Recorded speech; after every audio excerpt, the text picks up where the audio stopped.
Assalamualaikum warahmatullahi wabarakatuh. Terima kasih kepada teman-teman yang sudah mau menyediakan waktunya untuk melihat video ini.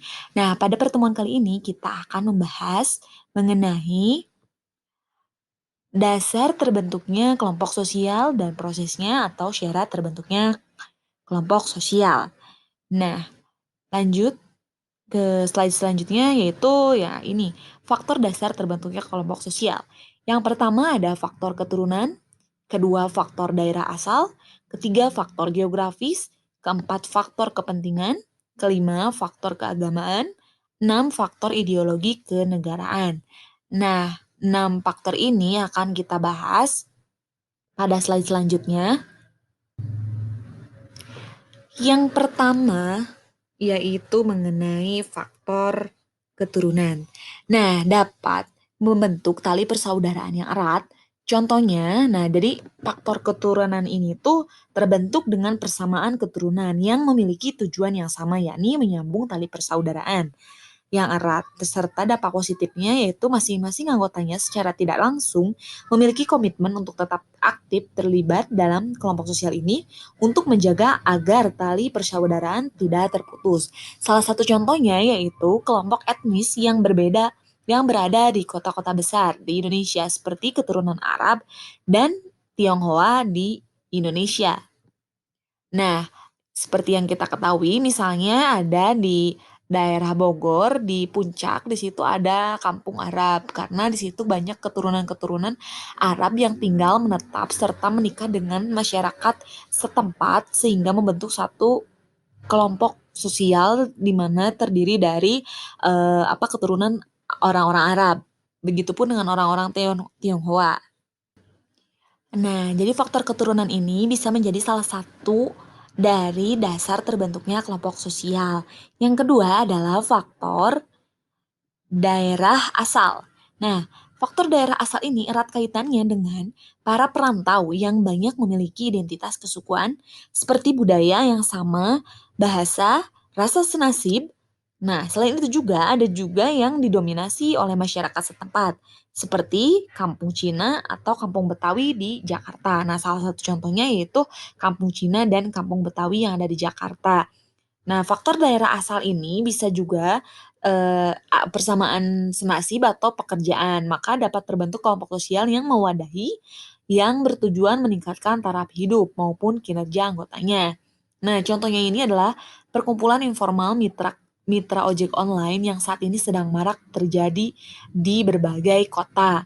Nah, adanya perkumpulan ini didasari oleh persamaan senasib ya dan profesi para anggotanya sebagai sesama mitra ojek online yang membutuhkan wadah untuk saling berbagi cerita dan informasi baru terkait penumpang dan kebijakan perusahaan.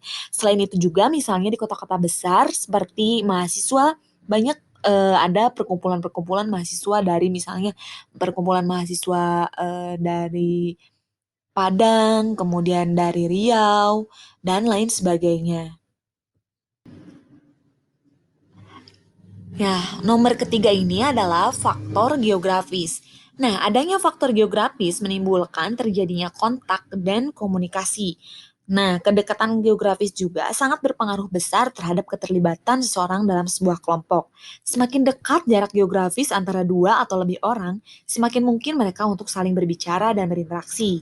Jadi, kedekatan fisik atau geografis ini meningkatkan peluang interaksi dan bentuk kegiatan bersama yang memungkinkan terbentuknya kelompok sosial.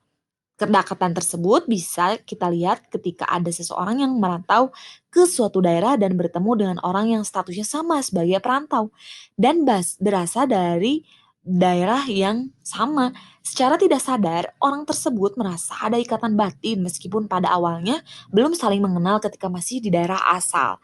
Seperti itu. Jadi faktor geografis ini atau kedekatan ini muncul karena akibat adanya kesamaan. Misalnya di sini juga ya pada gambar ada kelompok-kelompok nelayan, kemudian ada para kelompok petani yang terbentuk karena adanya letak geografis yang sama. Nah, selanjutnya yaitu faktor kepentingan. Adanya kesamaan kepentingan membuat kelompok sosial memiliki pemahaman yang sama akan tujuan bersama dan mau bekerja sama demi mencapai kepentingan dan tujuan tersebut. Hal ini terlihat pada kelompok belajar di sebuah kelas atau bimbel yang para anggotanya sama-sama memiliki kepentingan untuk lulus atau mendapat nilai tertentu. Nah, selain itu juga faktor kepentingan ini ada pada bidang hukum, kemudian pariwisata, kemudian eh, menari, kemudian di bidang ilmu kesehatan, serta dalam bidang ilmu olahraga.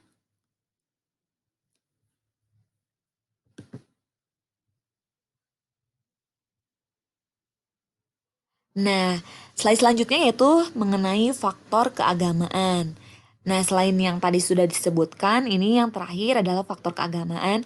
Sistem keyakinan atau emosi keagamaan merupakan faktor perekat terbentuknya kelompok sosial. Bukan hanya lintas negara, bahkan bisa juga lintas dunia. Karena sama-sama memiliki kepercayaan masing-masing para anggotanya, maka terbentuklah sebuah kelompok sosial. Ingat ya, kalau misalnya kelompok sosial itu bisa lebih dari 2 orang. Nah, meskipun 2 orang juga tetap disebut sebagai kelompok sosial. Kelompok sosialnya itu disebutnya itu adalah diad. Kalau 3 itu disebutnya triad. Nah, seperti itu ya.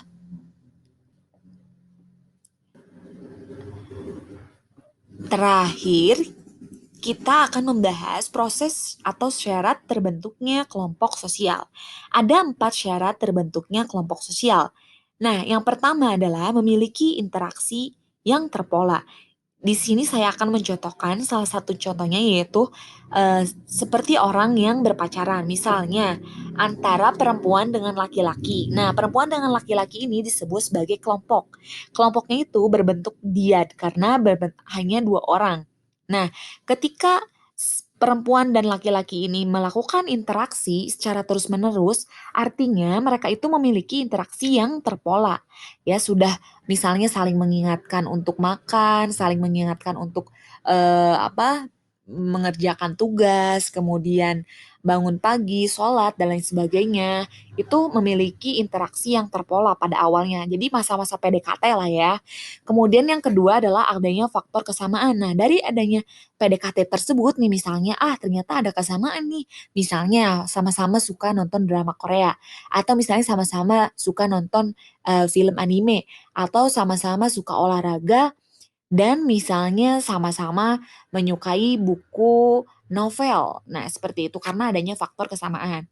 Selain itu, yang ketiga adalah adanya aturan tertentu. Nah, setelah dirasakan antara 2 orang ini, si perempuan dan laki-laki tersebut merasa nyaman, akhirnya mereka jadian kan. Nah, ketika mereka jadian itu, mereka itu mempunyai aturan-aturan tertentu. Salah satunya misalnya tidak boleh misalnya mendekati laki-laki lain atau perempuan lain eh, s- di belakang si cowok dan si ceweknya ini gitu. Mereka mempunyai aturan-aturan tertentu. Kemudian yang terakhir adalah adanya kesadaran sebagai anggota kelompok. Nah, terakhir ini yang penting juga. Jadi, adanya pengakuan antara si perempuan dan laki-laki bahwa mereka itu adalah bagian dari kelompok, yaitu pacaran yang tadi. Bahwa si laki-laki ini adalah pacarnya si yang perempuan dan si perempuan ini adalah pacarnya yang si laki-laki. Nah, begitupun pada masyarakat secara luas ya. Kan kalau tadi itu contohnya yang ada di sekitar kita gitu. Tapi kalau misalnya ukurannya itu adalah di keluarga atau misalnya di masyarakat tertentu, kemudian misalnya di sebuah negara, maka proses dan syarat terbentuknya kelompok sosial ini pun yang keempat pola ini harus ada di sana sehingga bisa membentuk kelompok sosial. Oke, seperti itu. Terima kasih. Assalamualaikum warahmatullahi wabarakatuh.